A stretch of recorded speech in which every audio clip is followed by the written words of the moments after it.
कहने को तो कानपुर स्मार्ट सिटी है, लेकिन कानपुर कितना स्मार्ट हुआ इसकी बानगी कानपुर से देखने को मिली है, क्योंकि आज 1 घंटे की बारिश ने लगभग पूरे शहर को पानी पानी कर दिया। सड़कों पर वैसे तो गाड़ियां चलती हैं, लेकिन आज कांग्रेस के एक नेता ने सड़क पर नाव चला दिया। हमारे साथ बात करने के लिए मौजूद हैं विकास अवस्थी, कांग्रेस नेता हैं, कांग्रेस में प्रदेश सचिव रहे हैं। हम बात करते हैं विकास जी से। विकास जी, आज आपने नाव चलाई है सड़क पर, चलाने का उद्देश्य क्या था? विरोध प्रदर्शन था या फिर आईना दिखाना था? देखिए, आप अभी तक जहाँ से भी अपने घर से या ऑफिस से चल के आ रहे होंगे, आपने खुद देखी होगी क्या कानपुर शहर की दुर्दशा है।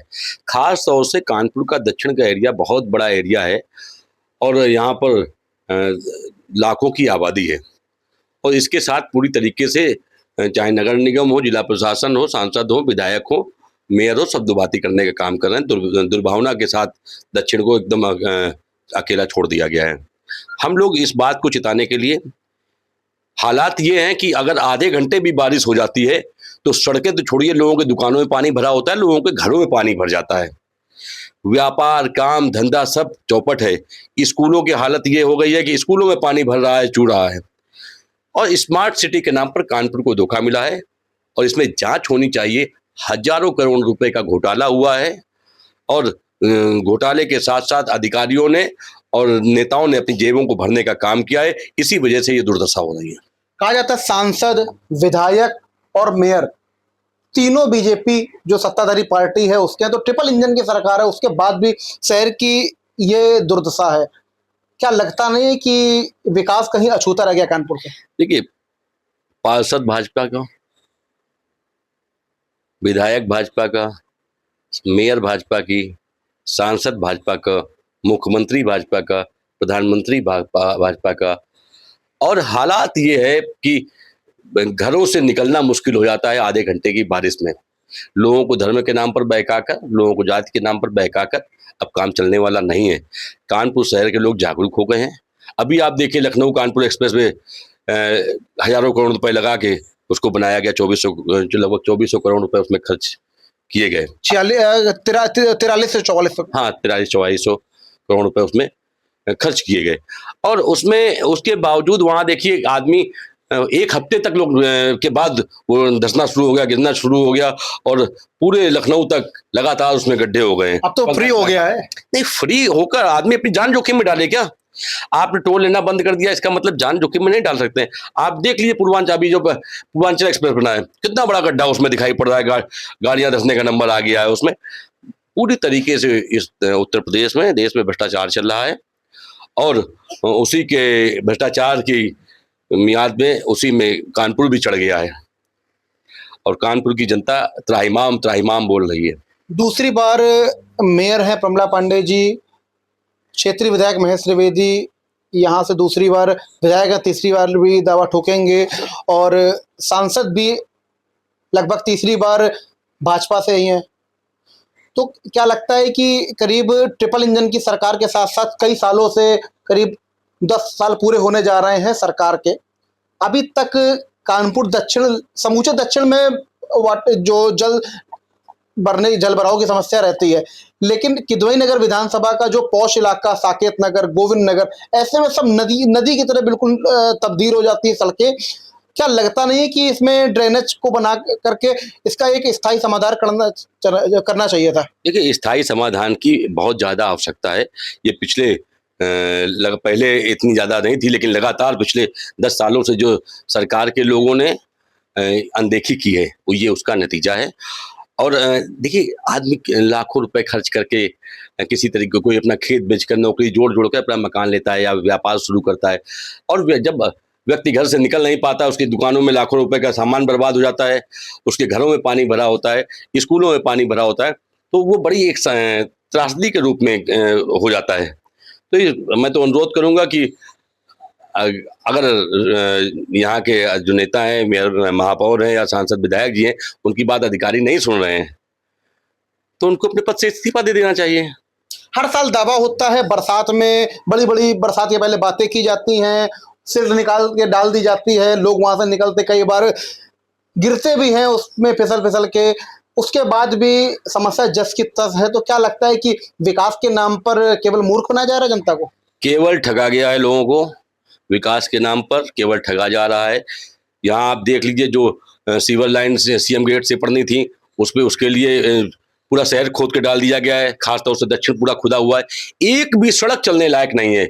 जरा सी बारिश पे गाड़ियां धस जा रही हैं, चैम्बर खुले हुए हैं, लोग सीधे सीधे गटर के अंदर जा रहे हैं। ये हालात हो गए और किसी को भी कोई चिंता नहीं है, और इसके लिए एक बड़े आंदोलन की आवश्यकता है। कांग्रेस पार्टी इसके लिए एक आंदोलन करेगी। आपने ठगने की बात कही और कांग्रेस पार्टी का नाम लिया। आप कांग्रेस पार्टी से हैं। भारतीय जनता पार्टी के नेता कहते हैं कि कांग्रेस ने 70 साल लूटा है। देखिए, मैं पहले जो ये बात कह रहे हैं, मैं उनसे एक बात कहना चाहूँगा कि सबसे पहले आप कानपुर शहर में आईआईटी किसने दी, मेडिकल कॉलेज किसने दिया, कृषि विश्वविद्यालय किसने दिया, सर्कुलर इंस्टीट्यूट किसने दिया, यहाँ पर पैराशूट किसने दिया, यहाँ पर स्मॉल स्मॉल फैक्ट्री किसने दी, यहाँ ओएफ किसने दी। यहाँ पर जो भी उद्योग, यहाँ एक समय कॉटन के लिए बड़ा फेमस जगह थी कानपुर। जब तक हमारी सरकार रही, बीजेपी की सरकार रही, तो सारी जितने भी यहाँ पर मिले थी उनको बंद कराने का काम उन्होंने किया। और कानपुर चमड़ा उद्योग में सबसे आगे चल रहा था, उसको भी बंद कराने का श्रेय भारतीय जनता पार्टी को जा रहा है। भारतीय जनता पार्टी के लोग केवल लोगों को धोखा देने का काम कर रहे हैं। भारतीय जनता पार्टी ने भगवान राम को धोखा देने का काम किया है। राम मंदिर में चढ़ावा चोरी में पूरी तरह न्याय संगत तरीके से जांच नहीं हो रही है। और जिस तरीके से हम सनातन धर्म और हिंदू धर्म में हमारे लिए गाय हमारी माता के रूप में होती है, और जिस तरीके से अभी पूरे खबरें आ रही हैं सब जगह से, इनके सरकारी वेबसाइट पे भी कि बीफ बेचने में सबसे ज्यादा भारत देश हमारा नंबर 1 पे हो गया, उसमें उत्तर प्रदेश का नाम भी नंबर 1 पे आ रहा है। तो ये हालात हैं कि ये ना गाय के हैं, ना गंगा के हैं, ना राम के हैं, और ना जनता के हैं। आपने शुगर मिल, शुगर इंस्टीट्यूट की बात कही, चमड़ा उद्योग की बात कही और मिलों की बात कही। हर बार जुमला दिया जाता है कि यहाँ की जो कॉटन मिल है, लाल इमली जिसका नाम है, उसको चालू करा दिया जाएगा।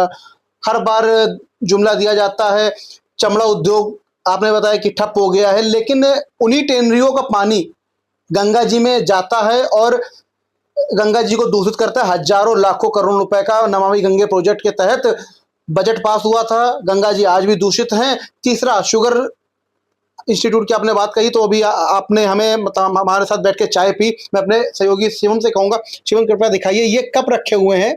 इसमें जो चीनी की मात्रा थी बेहद कम थी। विकास जी, ये चीनी की मात्रा कम रखने का मतलब क्या था? क्या ये इसमें भी कोई विरोध प्रदर्शन था? देखिए, इन्होंने वादा किया था कि पेट्रोल सस्ता कर देंगे। पेट्रोल सस्ता करने के बजाय उसमें एथनॉल का इस्तेमाल करके, गन्ने का इस्तेमाल करके जो शुगर हम लोगों को 20 रुपए, 30 रुपए, 40 रुपए तक मिल रही थी, पिछले 10 सालों के बाद अभी हाल में ही पिछले 1 हफ्ते 10 दिन के अंदर 35 रुपए उसके दाम बढ़े हैं। ये देन केवल सरकार की है। सरकार नहीं चाहती एक गरीब का पेट भरे, सरकार नहीं चाहती एक गरीब का इलाज हो, सरकार नहीं चाहती एक गरीब शिक्षित हो। सीसामऊ विधानसभा का चुनाव अभी जब हुआ था, सुरेश त्रिवेदी जी वहां से चुनाव लड़े थे भारतीय जनता पार्टी से, तो यहाँ पर आकर के पीएम मोदी ने भी रैली की थी, बड़े बड़े नेताओं ने रैली की थी। कहा गया था कि लाल इमली चालू करेंगे। लाल इमली का मुद्दा आज शहरवासी भूल चुके हैं और बेरोजगार सड़कों पर हैं। देखिए, नौजवानों ने लगातार ये दिखाने का काम किया, ये जिताने का काम किया है कि पूरी तरीके से भारतीय जनता पार्टी रोजगार देने में फेल है, शिक्षा देने में फेल है, चिकित्सा देने में फेल है। नौजवान पूरी तरीके से भारतीय जनता पार्टी के खिलाफ है। उसको मालूम है कि अगली सरकार में, अगले चुनाव में क्या करना है। क्या लगता है, आपने आज विरोध प्रदर्शन किया है, नगर निगम के अधिकारियों ने क्या कहा और आगे क्या बदलाव होंगे? देखिए, नगर निगम एक लूट का अड्डा बना हुआ है।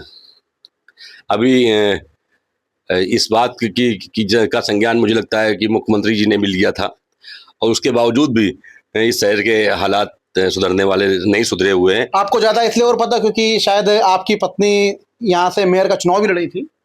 देखिए, हम लोग मेयर का चुनाव तो मेरी पत्नी लड़ी थी, इसमें कोई दो राय नहीं है कांग्रेस पार्टी से, लेकिन हम लोग लगातार जनता के बीच में, सड़क पे हैं, काम कर रहे हैं। जनता परेशान है। आप कम से कम उसको शुद्ध पानी पीने के लिए दे सकते हैं, आप उसको उसके लिए नाली सफाई करा सकते हैं, जो सीवर लाइन पड़ी है उसकी सफाई करा सकते हैं। किसी भी रूप से आप हाउस टैक्स भी ले रहे हैं, आप सीवर टैक्स भी ले रहे हैं, लगातार बढ़ाते जा रहे हैं, कई गुना कर दिया गया है, लेकिन किसी भी तरीके से कूड़ा भी नहीं उठता है। बड़ी स्थितियां कानपुर की गंदी हो चुकी हैं। क्या लगता है 2027 का विधानसभा चुनाव आ रहा है, आप कांग्रेस को कहाँ खड़ा मानते हैं और सपा को कहाँ खड़ा मानते हैं, और भारतीय जनता पार्टी जो सत्ताधारी पार्टी है इसको कहाँ मानते हैं? कितनी सीटें भाजपा की आएंगी, कितनी सपा की आएंगी और कितनी कांग्रेस की आएंगी? देखिए, आज की तारीख तक हम लोग इंडिया गठबंधन में हैं, समाजवादी पार्टी और कांग्रेस, हम दोनों मिलकर चुनाव लड़ रहे हैं। और जो रही बात चुनाव परिणाम की, कि चुनाव के परिणाम जो आगे आने हैं, उसके अलावा 2024 में परिणाम उत्तर प्रदेश में जो गठबंधन में समाजवादी पार्टी और कांग्रेस को सीटें मिली थी, और खास तौर से मैं बात करना चाहूँगा बनारस की, जहाँ स्वयं प्रधानमंत्री जी 7 राउंड से ज़्यादा चुनाव पीछे थे अजय राय जी से। तो एक ये बड़ा मसला है कि उत्तर प्रदेश की जनता जाग चुकी है और बड़े बदलाव के मूड में। जिन सीटों पर 4-4, 5-5 लाख वोटों से जीतते थे, वहाँ 2-2, 4-4 हज़ार वोटों का अंतर रह गया है। तो जनता जाग चुकी है, बड़े बदलाव की जरूरत है और बड़ा बदलाव होने वाला है, और 2027 में इनको जनता उखाड़ के फेंक देगी।